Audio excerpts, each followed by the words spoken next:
Lo que están escuchando es el momento en el que una suegra le quita la vida a la madre de su nieto. Si quieren conocer qué ocurrió tras estas imágenes, acompáñenme a conocer esta historia.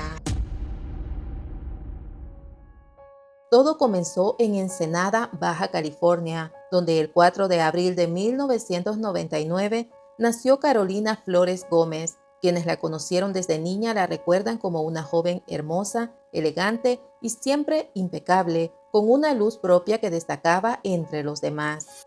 Realizó sus estudios en el Colegio Tesoro del Saber y más tarde en la secundaria Benito Juárez, donde cursó la especialidad de laboratorio químico. Su vida parecía avanzar con normalidad, rodeada de sueños y planes. En el año 2017 participó en un certamen de belleza donde fue coronada como Miss Teen Universe Baja California, un reconocimiento que la impulsó a abrirse camino en el mundo del modelaje. Tiempo después conoció a Alejandro Herrera, un reconocido empresario, con quien inició una relación que con el paso del tiempo se consolidó hasta llegar al matrimonio. A finales del año 2024, la pareja sorprendió a familiares y amigos al anunciar que esperaban a su primer hijo, una noticia que parecía marcar el inicio de una nueva etapa llena de ilusión, proyectos y esperanza. Desde afuera todo indicaba que la vida de Carolina atravesaba uno de sus momentos más felices. En un principio Carolina y Alejandro establecieron su vida en Ensenada, sin embargo con el paso del tiempo comenzaron a surgir ciertos conflictos, especialmente por la difícil relación que Carolina mantenía con la madre de su esposo. Las tensiones del entorno familiar fueron creciendo hasta que ambos tomaron la decisión de alejarse y comenzar de nuevo lejos de allí.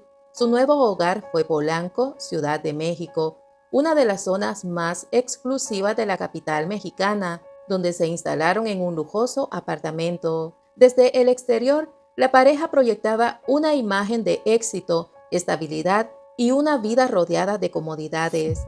Carolina también se mantenía muy activa en TikTok, donde compartía con sus seguidores momentos de su día a día, viajes, moda, música y sobre todo el avance de su embarazo.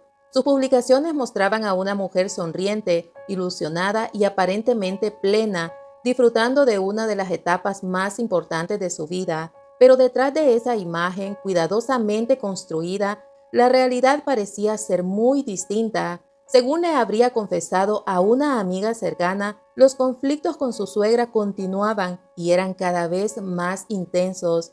Se trataba de Erika María Herrera, una mujer de 63 años de edad, que en el año 2016 fue candidata a corregidora por el municipio de Ensenada. El 16 de abril de 2026, pasadas las 12 del mediodía, Alejandro Herrera acudió a la fiscalía acompañado de su abogado para realizar una denuncia que dejaría a todos en shock.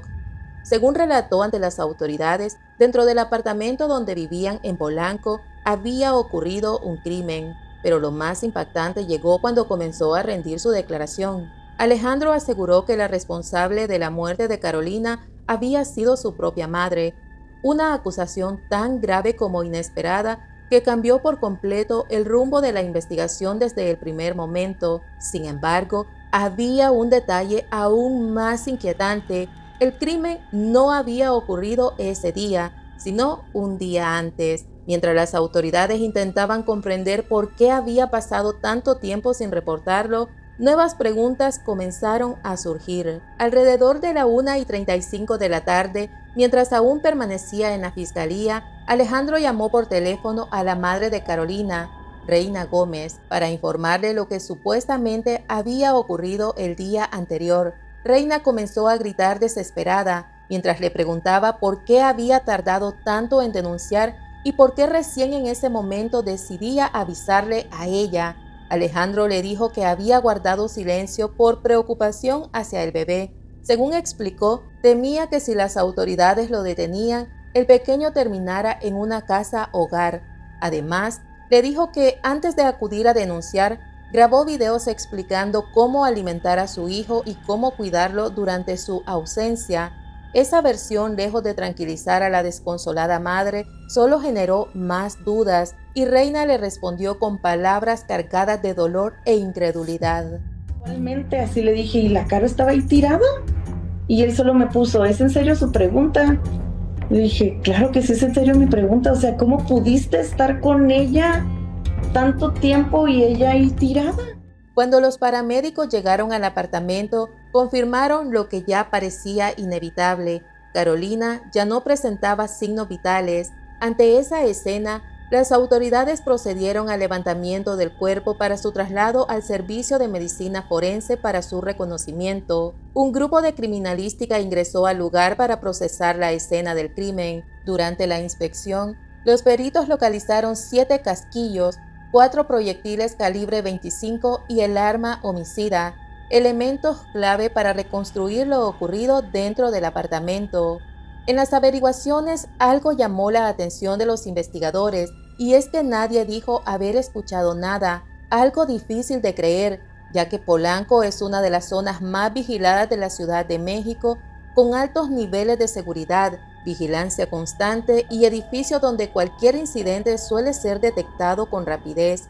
Hasta ese momento el caso no había alcanzado gran notoriedad pública. Sin embargo, todo cambió cuando salió a la luz un video clave obtenido de las cámaras de seguridad del apartamento. Estas fueron captadas el 15 de abril, un día antes de que se realizara la denuncia. Ese día, Erika María había llegado a Polanco a visitar a su hijo. A las 11:23 de la mañana, las cámaras captan a Erika conversando con Carolina dentro del apartamento. En ese momento, la suegra le comenta que habían viajado en automóvil desde Ensenada, lo que sorprende a Carolina, quien aparentemente no esperaba su llegada ni imaginaba que el trayecto hubiese tomado varios días. En un inicio, la interacción entre ambas parece completamente normal. Se les ve conversando sin señales evidentes de tensión. En un momento del video, Carolina aparece saliendo con una bata, dirigiéndose hacia un cuarto para tomar algo mientras Erika permanece en el área con las manos dentro de los bolsillos y caminando detrás de ella. Segundos después, ambas continúan intercambiando palabras. Nada sugiere una discusión o algo por el estilo. Sin embargo, el ambiente cambia cuando Carolina entra a la cocina y abre la refrigeradora. Es en este instante cuando el video capta el momento más crítico. Se escuchan 6 detonaciones seguidas de gritos que quedan grabados en las cámaras como el testimonio más crudo de lo ocurrido dentro del apartamento. Todo esto pasó luego de que Erika sacara el arma que llevaba oculta en sus bolsillos y sin mediar palabras realizó varios disparos contra su nuera. A partir de ese video, el caso dio un giro definitivo, convirtiéndose en el centro de atención de la opinión pública y de las autoridades. En las imágenes también se observa a Alejandro saliendo con su hijo en brazos. Apenas se escuchan las detonaciones, se dirige hacia la cocina, visiblemente confundido, y le pregunta a su madre qué había ocurrido. Erika con aparente calma le responde que nada, que me hizo enojar. Alejandro se ve desconcertado, pero no en una actitud de desesperación extrema, pero diciéndole a su madre, ¿qué te pasa? Es mi familia. A lo que ella responde, tu familia es mía, tú eras mío y ella te robó. Tras la difusión de este video en redes sociales, comenzaron a surgir múltiples reacciones. Muchos usuarios señalaron la actitud de Alejandro como fría o distante. También se generó controversia por el hecho de que no llamara inmediatamente a una ambulancia ni diera aviso a las autoridades, sino que la denuncia, como ya antes les mencioné, la realizó un día después. Tras el crimen, Erika María huyó del lugar como si nada. Actualmente se encuentra prófuga y ya se ha levantado una orden de aprehensión en su contra, por lo que si usted la ve, no dude en informar a la policía. El móvil del crimen, de forma no confirmada oficialmente, apunta a un conflicto previo entre Erika María y Carolina, relacionado con la supuesta idea de que Carolina no le permitía ver a su nieto.